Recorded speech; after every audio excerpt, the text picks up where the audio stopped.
Singakhuluma. So, we're dropping, I get off by the robots. I start by the Pakistani shop, using airtime so I can go on Facebook on my friend's phone. I walk down the street, Mangji corner, yeah, I'm walking towards my friend's house. And then when I get to the gate, there's a man standing by the long gate where the cars go in. And when I look properly, I see that, how this face looks familiar. I'm like, how? What do you want here? What are you doing? Why are you standing there? And then he replies to me and says that he's clever and I'm gonna get what I want. And in his hand, he has a long knife. And then he grabs my neck and he strangles me. At that point, I felt like I wanted to scream, but I couldn't scream because he was strangling me so hard that like nothing was going through my pipe. I couldn't, like, there was no voice coming out and I couldn't say anything. And afterwards, I just think I blacked out or something, because for a moment there I felt like I was dreaming and I'd wake up from a nightmare. And then when I woke up, I was in a room filled with clothes on the floor, but my clothes were still on. My pants were wet. I had peed myself, and I felt really scared because I didn't know what was going on and why did he take me. Where is he at the time? He's in the room. He was standing there. I think he was watching me the whole time, waiting for me to wake up or something. And then I was crying, and then he takes the knife and says to me, Kumula, take off your pants, take off your panties. And then he says to me, what kind of 18-year-old pees themselves? I'm not gonna sleep with the 18-year-old that peed themselves. And then he laughs. And then I did so.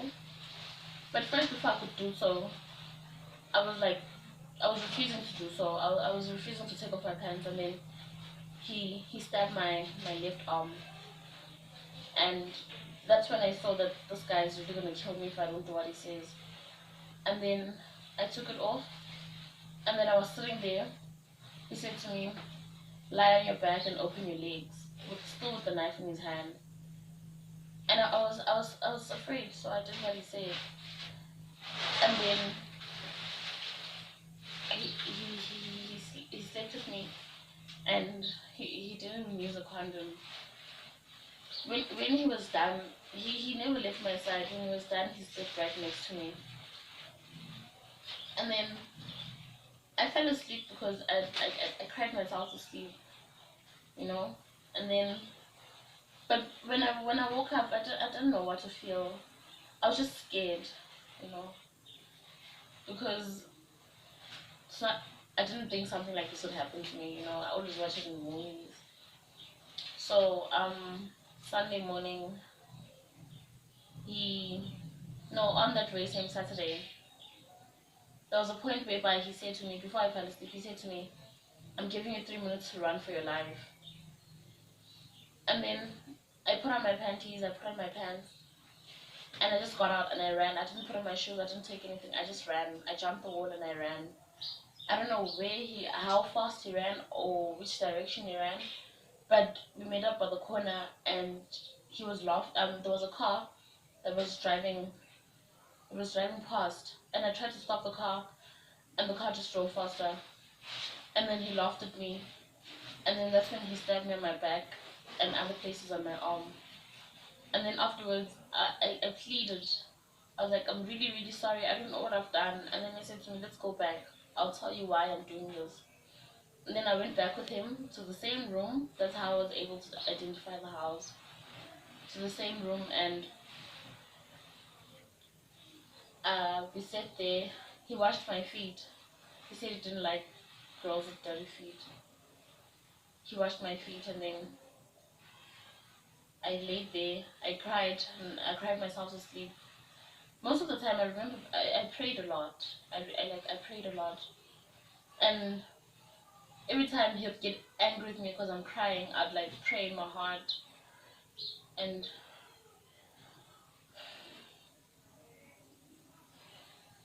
Still at the time, he has the knife.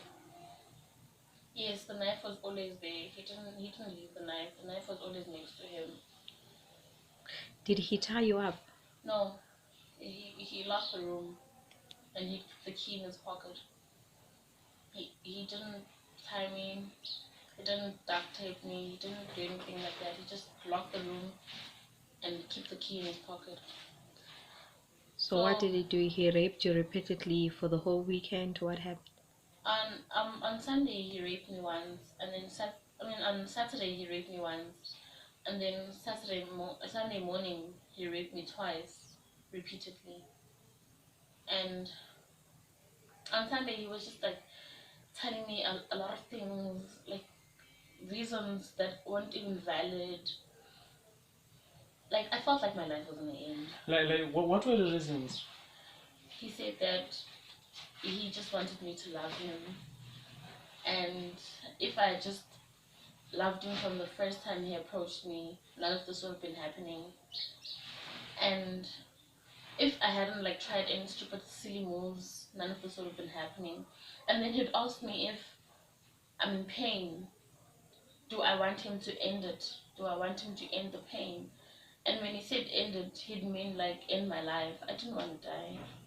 I didn't want to die, and nobody knew where I was. So do you know this guy who raped you? I met him once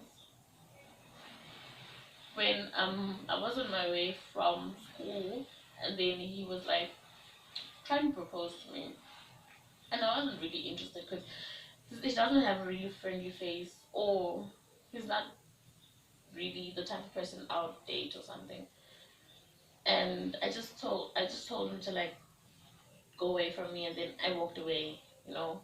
So when I saw his face, I was shocked that how can this guy be the same guy that I saw 2 weeks ago? And he also said to me that he had been asking everyone about me, and everyone told him things about me. He mentioned 2 names, and these people aren't really my friends anymore. We just say hi to each other. He told me that he paid people to tell them things about me, and that's how he found me. You know, so when he told me that, I felt really betrayed by the people around me because why, why would they tell a stranger about me? You know, it's not like someone that was gonna help me or anything. It's just a stranger that hurt me. So now did he tell you that as he was here, he was specifically looking for you, or was here to something else? He said he wanted me. He said he wanted me and him to die like Romeo and Juliet.